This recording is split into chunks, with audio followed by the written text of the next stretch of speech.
Rasti sotëm ndodhi në vitin 1989, një fshat japonez i cili quheshte Maoki. Një grua e cila ishte 23 vjeç, që në videon e sotme do ta quajmë mësuesja, po drejtohet drejt shkollës fillore lokale ku punonte ajo. Ishte një ditë e zakonshme për të, sapo ishte kthyer nga një fundjavë, nga një vizitë që kishte bërë tek të afërmit e saj.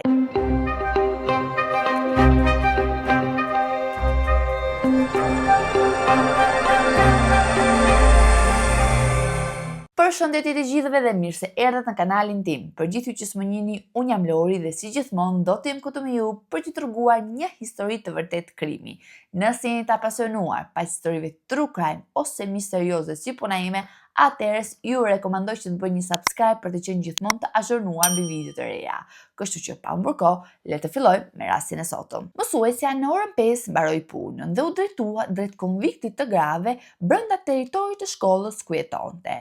Ajo jetonte në një dhomë të vogël e vetme dhe brenda në dhomë kishte edhe një tualet të vogël i cili ishte i stilit të squat ose e thënë ndryshe shqiptarisht ishte i stilit alla turke. Dhe kur u kthye në dhomë dhe shkoi që të përdorte tualetin, pikërisht në këtë moment gjërat fillojnë që të bëhen jashtëzakonisht të çuditshme. Por përpara se ta përdorte, ajo pa poshtë në tas. Dhe ajo që pa ishte diçka paksa e çuditshme sepse nuk është se mund ta shohësh çdo ditë në tualetin tënd. Dhe po, ishte pikërisht një këpucë e zezë lëkure e një burri. Momentin e parë kur e pa, u ndje paksa konfuze sepse mendoi që ndoshta dikush po i bënte ndonjë shaka dhe mbi gjitha mendoi që ndoshta dikush ishte përpjekur që të futeshte në dhomën e saj. Dhe për këtë arsye doli nga dhoma dhe nisi të hetojë për këtë gjë. Duhet thënë që tualeti i saj ishte i tipit squat, kështu që tasi ishte i vendosur në tokë nga një tub i vogël në formë uje e lidhte drejt për drejt me një depo ujërash të zezë e cila pastrohej nga jashtë. Ajo shkoi tek depoja dhe vuri re që kapaku ishte i hapur. Kur pa brenda, ajo që pa e bëri të bërtiste jashtëzakonisht shumë fort, saqë njerëz të konvikteve rreth rrotull mbërritën aty me vrap. Britma e saj ishte plotësisht e justifikuar, sepse ajo pa këmbën e një burri në atë depozit të ujrave të zezë. Pra një farë mënyre, brenda depozitës me ujra të zezë ishte një trup i tërë njeriu.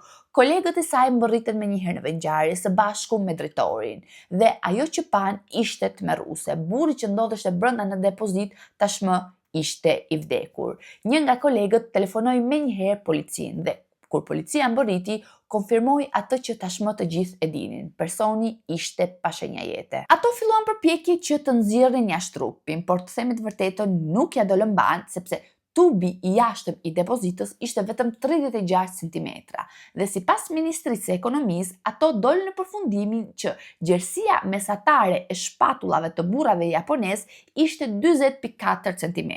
Dhe nëse ky burr që ndodheshte brenda në depo do të kishte pra gjerësinë e shpatullave më të vogël se mesatarja, prap do ishte shumë e vështirë që të futeshte aty brenda. Ndërkohë, tubi që lidhte depozitën nga brenda, pra nga tualeti squat, ishte 20 cm. Kështu që ishte e pamundur që ai person të ishte futur nga brenda.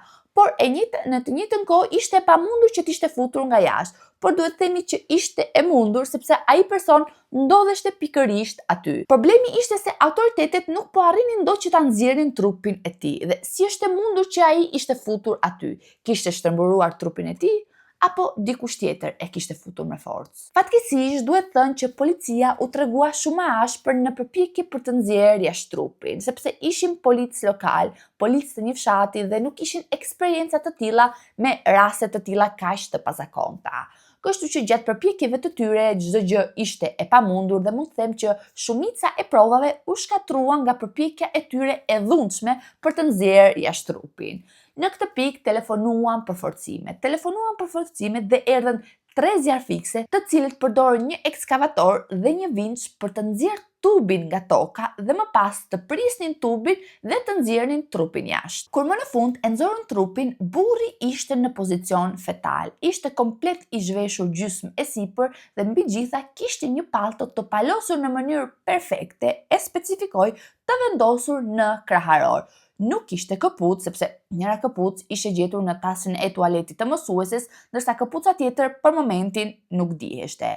Por gjë më e çuditshme është fakti që depoja ishte aq e vogël saqë ai kishte pasur të pamundur të hiqte pallton dhe këpucët. Kështu që duke qenë që depoja ishte e vogël, mendohet që pallton dhe këpucët i ka hequr përpara se të hynte brenda në depozit. Por problemi ishte se, duke ditur që depozita ishte vogël dhe nuk mund të futeshte bashkë me pallton në depozit, ai e hoqi pallton. Por pse e mori me vete pallton dhe nuk e la aty? Pra, për çfarë arsye e mori me vete pallton dhe mbi të gjitha që e palosi në mënyrë aq perfekte? E gjitha kjo ishte një situatë e çuditshme. Çdo gjë rreth kësaj ishte e pazakontë. Ai ishte gjithashtu i kthyer nga hapja e brendshme e tualetit, pra nga pjesa ku supozohet të ulesh për të kryer nevojat.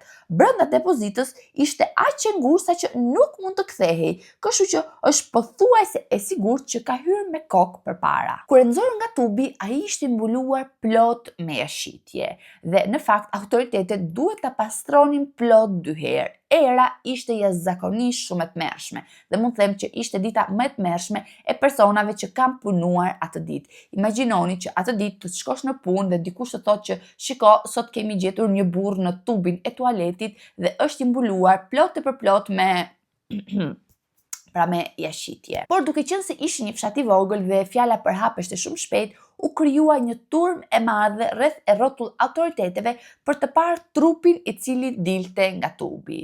Dhe ndërsa autoritetet po pastronin trupin mirë nga gjithë ajo papastërti që ishin, banorët që ndodheshin aty e njohën atë menjëherë. Ishte Naoki Kano, 26 vjeç. Ai ishte një person mjaft i njohur në komunitet dhe i pëlqyer pothuajse nga të gjithë. Ishte aktiv në klubin rinor të fshatit, ku ndihmonte njerëzit në nevojë, të gjithë e donin për mënyrën e tij të gazuar dhe gatishmërinë për të ndihmuar. E pëlqenin aq shumë saqë shpesh e ftonin që të mbante fjalime publike dhe madje të drejtonte ceremoni martesash. Ai kishte pasion kitarën, kishte pasion që të shkruante këngë, pra ishte një person shumë i dashur dhe popullor. Punonte si drejtor shitjesh në një kompani mirëmbajtje për centrale bërthamore, një industri që në atë kohë po zhvilloheshte shumë në Japoni. Kur trupi i tij u nxor nga depozita, ai kishte plot 4 ditë që ishte zhdukur.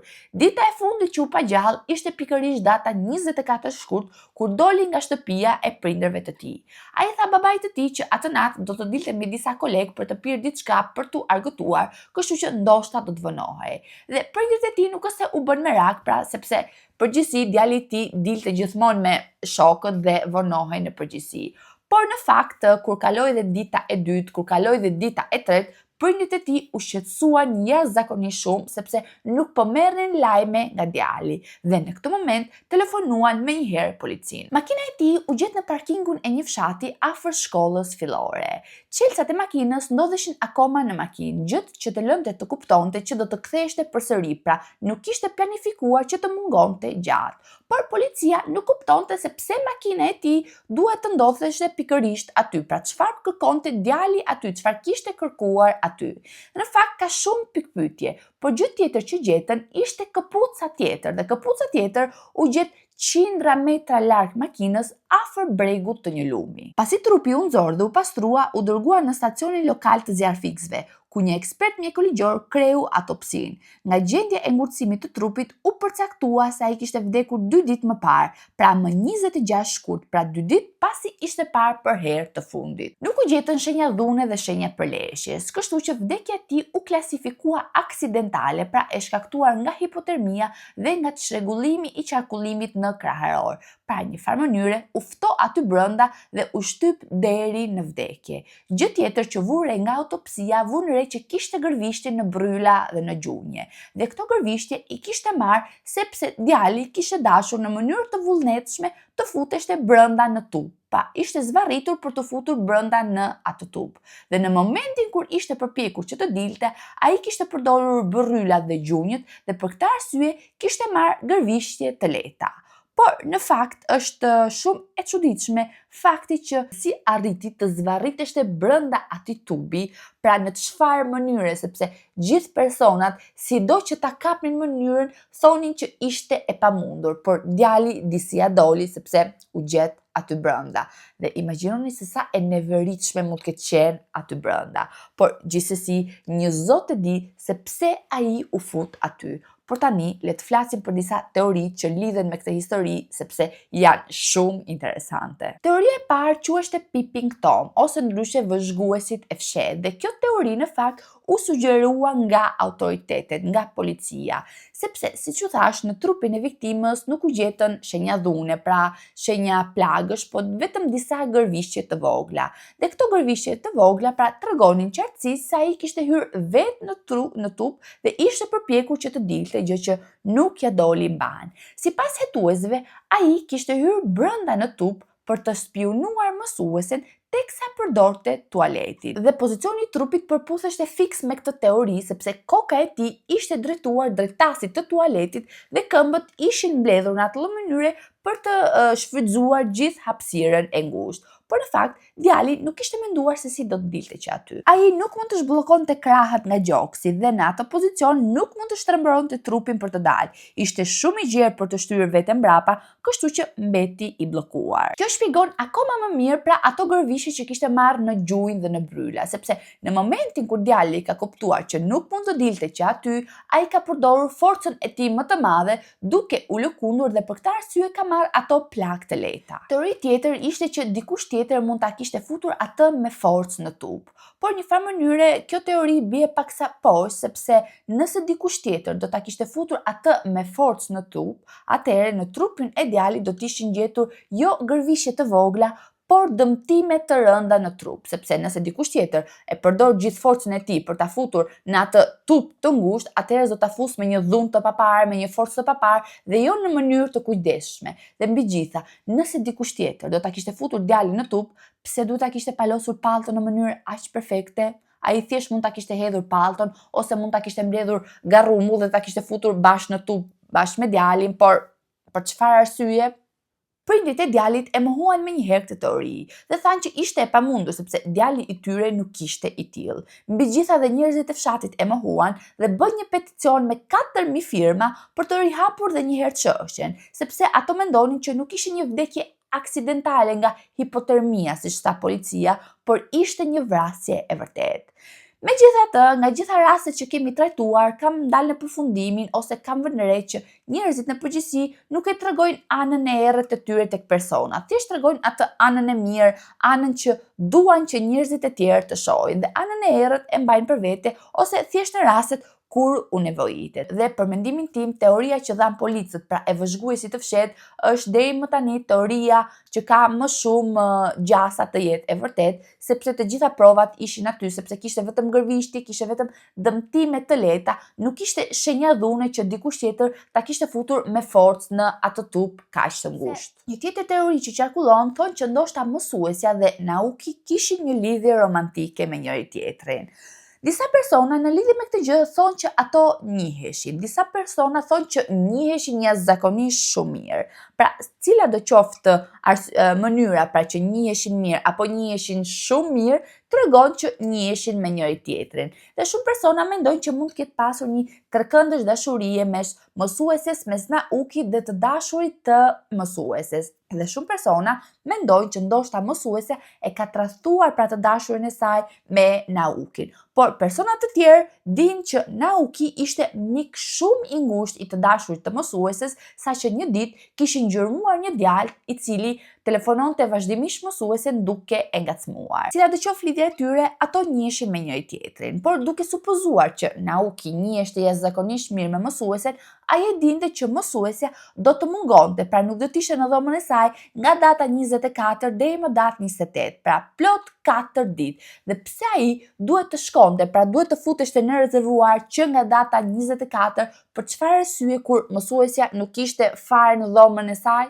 Ndoshta është futur atje për të praktikuar hyrjen dhe daljen e tij, pra një farë mënyrë të hynte dhe të dilte pa u vënë re nga mësuesja. Por duke supozuar që ai e dinte që do të largoheshte me 24, por mendonte që do të ktheheshte brenda ditës në dhomën e saj. Kështu që ndoshta në mendjen e tij mendoi që okay, ky është momenti më i mirë për të futur brenda në rezervuar pa u vënë re nga ajo. Dhe duhet të dini, pra keni parasysh që çelësat e makinës së tij u gjetën akoma në makinën e tij, kështu që ai e kishte planifikuar që do të ktheheshte përsëri jashtëzakonisht shumë shpejt. Por shumë persona thonin që ishte një person i zgjuar, një person inteligjent, një person që të jepte ujë me biç të lugës, por futja në këtë tubin e ngushtë plot e përplot me jashitje nuk është se mu duk një veprim jashtëzakonisht inteligjent. Por për teorinë tjetër që dikush mund ta ketë vrarë Naukin, lind të themi ajo teoria që mendojnë në fakt disa persona që ndërsa djaloshi po spiononte mësuesin, i dashuri i mësueses e ka vënë re këtë gjë dhe e ka vrarë atë. Ndërsa një teori tjetër që qarkullon mendojnë që i dashuri i mësueses e ka vënë re pra që këto të dy po e tradhtonin dhe një farë mënyre ka vrarë djaloshin duke lënë trupin e tij tek rezervuari i ujrave të zeza. Teoria tjetër përfshin drejt për drejt mësuesen. Pra shumë persona mendojnë që ajo ka gish, sepse ajo ishte e para, pra personi i parë që gjeti këpucën e zezë në gropën e tualetit të saj. Dhe shumë persona mendojnë që si është e mundur, është e pamundur, sepse duke qenë këpuca ishte zezë, gropa ishte zezë dhe ishte jashtëzakonisht shumë thellë, si është e mundur që kjo e ka parë. Por duhet të dini që ajo u largua nga shtëpia për plot 4 ditë, pra nga data 24 deri më datë 28, por largimi i saj nga shtëpia përkon pikërisht me zhdukjen e djaloshit. Fakti që u gjet zbathur dhe vetëm një këpucë të ngre pikpyetje të mëdha, sepse një farë mënyre pse duhet i hiqte këpucët për të futur brenda në rezervuar. Dhe mbi gjitha kur këpuca tjetër u gjet qindra metra larg makinës,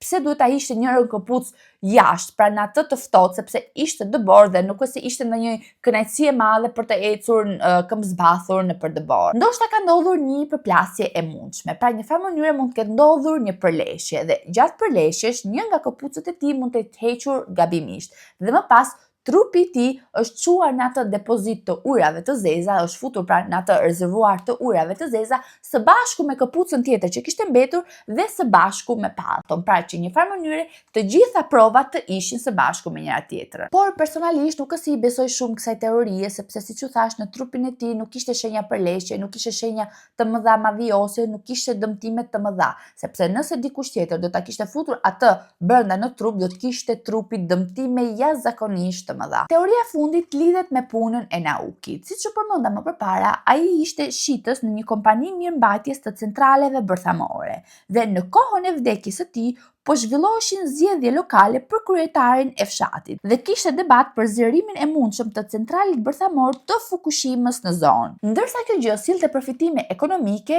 por nga ana tjetër sillte edhe shqetësime shëndetësore për banorët.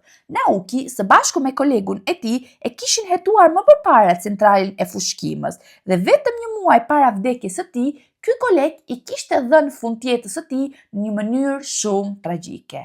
Ndoshta këta dy persona kishin zbuluar diçka që personat të tjerë donin që ta mbanin atë të fshehtë, ndoshta kishin zemëruar persona në lidhje me centralin ose në lidhje me zgjedhjet dhe mendohet që këta persona kanë pasur gisht në vdekjen e dy të rinjve. Për më tepër, Nauki ishte një mbështetës shumë i madh i kryetarit aktual përpara zgjedhjeve, por më pas ndaloi së mbështeturi. Qarkulloi thashë themi që ai kishte zbuluar marrëveshje të dyshimta mes qeverisë lokale dhe nuk donte që të ishte pjesë e saj. Dhe nëse kjo gjë është e vërtet, atëherë ajo që do të ketë zbuluar do të ketë qenë shumë serioze. Por miqtë mi, kaq janë gjitha teoritë dhe kaq janë informacionet që kam gjetur në lidhje me këtë histori. Dhe në këtë pikë, siç ju them gjithmonë, dua të di mendimin tuaj. A mendoni edhe ju që teoria e vëzhguesit të fshehtë është teoria më e besueshme apo mendoni diçka tjetër? Këtë gjë ma shkruani poshtë në komente. Unë ju përshëndes dhe ne do shihemi në video radhës. Dhe atëherë, ciao ciao!